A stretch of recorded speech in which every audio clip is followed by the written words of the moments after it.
Assalamualaikum warahmatullahi wabarakatuh.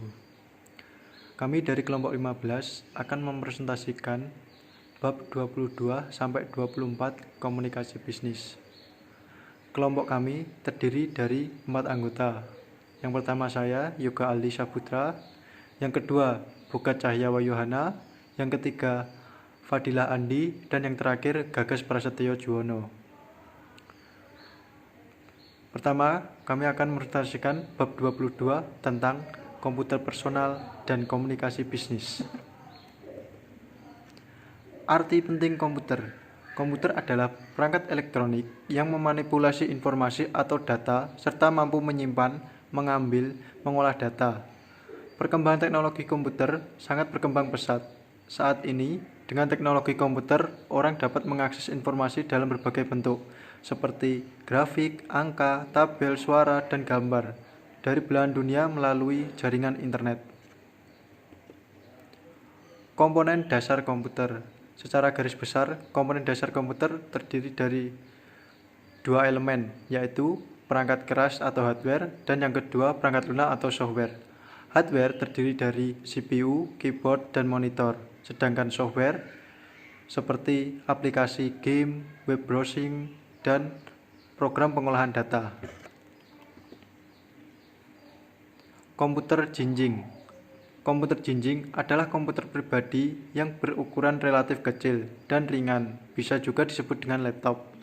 Komputer jinjing semacam laptop ini sangat disukai oleh konsumen karena efisiensinya yang mudah dibawa dan memungkinkan bisa digunakan untuk mobilitas yang sangat tinggi. Personal Digital Assistant atau PDA. Personal Digital Assistant adalah sebuah alat elektronik yang berbasis komputer dan berbentuk kecil, serta dapat dibawa kemana-mana.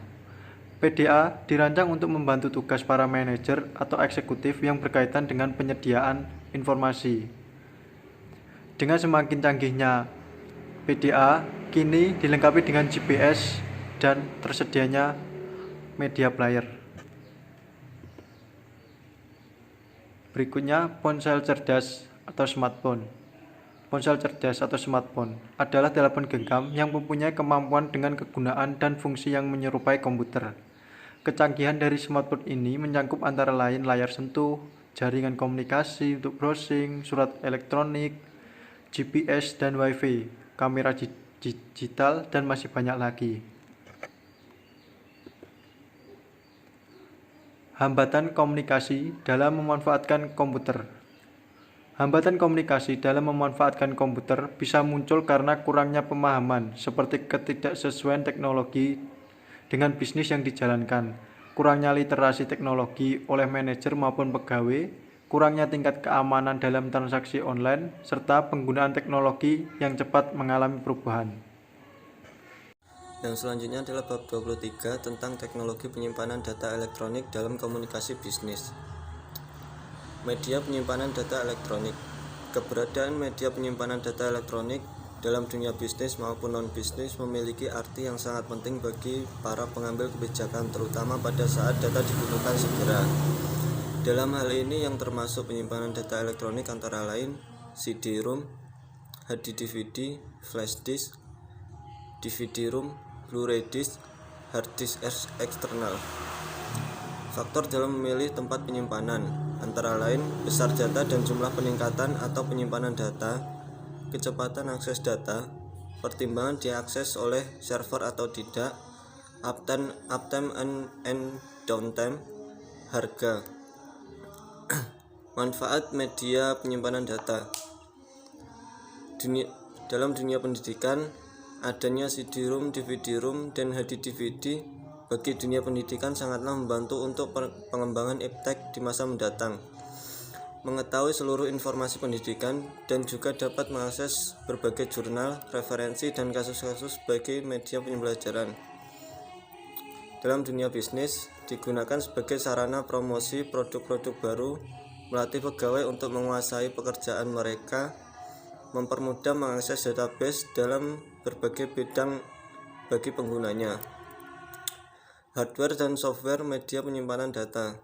Yang termasuk hardware penyimpanan data antara lain CD-ROM, HD-DVD, Blu-ray disc, DVD-ROM, flash disk, yang termasuk software penyimpanan data antara lain program statistik, program keuangan, program desain grafis, pengolahan data, permainan, multimedia player, musik, dan lain-lain. Aplikasi CD-ROM dalam bisnis. Munculnya CD-ROM di pasar akan dapat membuat kegiatan-kegiatan bisnis menjadi lebih produktif, menarik, dan lebih efisien karena beberapa alasan, antara lain kemampuan CD-ROM dalam menyimpan informasi dalam jumlah besar, tingkat fleksibilitas CD-ROM dalam mendapatkan informasi. Dengan menggabungkan multimedia, CD-ROM telah memainkan peranan yang penting dalam proyek-proyek pelatihan. Munculnya teknologi CD-ROM di pasar telah memotivasi produsen software dan hardware dalam mengembangkan dan meningkatkan produk sesuai dengan kebutuhan konsumen. Dengan menggunakan multimedia training dalam format CD-ROM akan lebih mudah, lebih murah, dan lebih fleksibel dalam penyesuaian waktunya. Yang selanjutnya adalah CD-ROM Based Training Program. Kenyataan menunjukkan bahwa semakin banyak informasi di dunia ini yang diperoleh dari keberadaan teknologi CD-ROM. Multimedia tidak akan mungkin berfungsi tanpa adanya CD-ROM. Akan tetapi, CD-ROM itu sendiri dapat melakukan fungsinya tanpa adanya multimedia. Contohnya seperti menyimpan dan mendistribusikan data. Selanjutnya, masuk ke bab 24, yaitu dasar-dasar internet. Yang pertama, saya akan menjelaskan sejarah singkat internet. Pada tahun 1957, Departemen Amerika Serikat membentuk ARPA atau Advanced Research Project Agency. Kemudian pada tahun 1969, ARPA mengalami perkembangan menjadi ARPANET. Pada 1982, internet dikembangkan dengan TCP dan IP. Kemudian dikenalkan sistem nama domain untuk menyamakan sistem nama alamat pada jaringan. Pengertian internet. Internet merupakan singkatan dari Interconnected Network. Secara harfiah, pengertian internet ialah sistem global dari seluruh jaringan komputer yang saling terhubung menggunakan standar Internet Protocol Suite untuk melayani miliaran pengguna di seluruh dunia. Secara definitif, internet adalah sebuah sistem jaringan yang menghubungkan berbagai komputer dari berbagai belahan dunia untuk saling terhubung dan bertukar data serta informasi. Fasilitas-fasilitas dalam internet. Yang pertama, email atau electronic mail. Yang kedua, mailing list. Yang ketiga, newsgroup. Yang keempat, World Wide Web. Yang kelima, telnet atau telecommunication networking. Yang keenam, file transfer protocol atau FTP. Yang ketujuh, internet relay chat atau IRC. Saya akan menjelaskan tentang Voice over Internet Protocol atau VoIP. VoIP adalah teknologi yang memungkinkan percakapan suara jarak jauh melalui media internet. Data suara diubah menjadi kode digital dan dialirkan melalui jaringan yang mengirimkan paket-paket data dan bukan lewat sirkuit analog telepon biasa. Salah satu aplikasi VoIP yang tersedia adalah Skype. Manfaat internet memudahkan penggunanya berkomunikasi secara global, cepat dan biaya relatif murah, dan penyampaian informasi komunikasi termasuk forum chatting ke berbagai tempat secara bersamaan. Menambah berbagai macam informasi penting seperti hasil riset, mendownload software, kebijakan, peraturan atau perundang-undangan baru yang tidak didapatkan di media cetak. Menambah persaudaraan, persahabatan, teman-teman atau pasangan baru, calon suami atau istri dari hasil penjelajahan di jalur internet. Menambah wawasan berpikir, berkreasi, dan berinovasi. Kekhawatiran terhadap internet. 1. Tersebarnya paham ideologi yang tidak sesuai. 2. Kecanduan akan internet. 3. Korupsi moral. 4. Membuang waktu dan mengabaikan orang sekitar. 5. Cyberbullying. 6. Penyalahgunaan data pribadi. Tantangan teknologi internet di masa depan. Teknologi informasi dan komunikasi akan selalu dinamis, bergerak menuju perbaikan-perbaikan yang memberikan kemudahan serta manfaat bagi penggunanya. Internet juga akan selalu mengalami perbaikan dan perkembangan.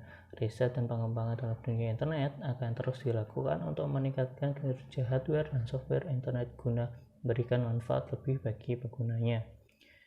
Situs jejaring sosial. Ada beberapa situs jejaring sosial yang banyak digemari masyarakat, antara lain Facebook, Twitter, WordPress, dan Blogger.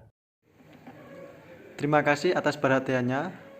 Mohon maaf bila ada salah kata. Sekian dari kelompok kami. Wassalamualaikum warahmatullahi wabarakatuh.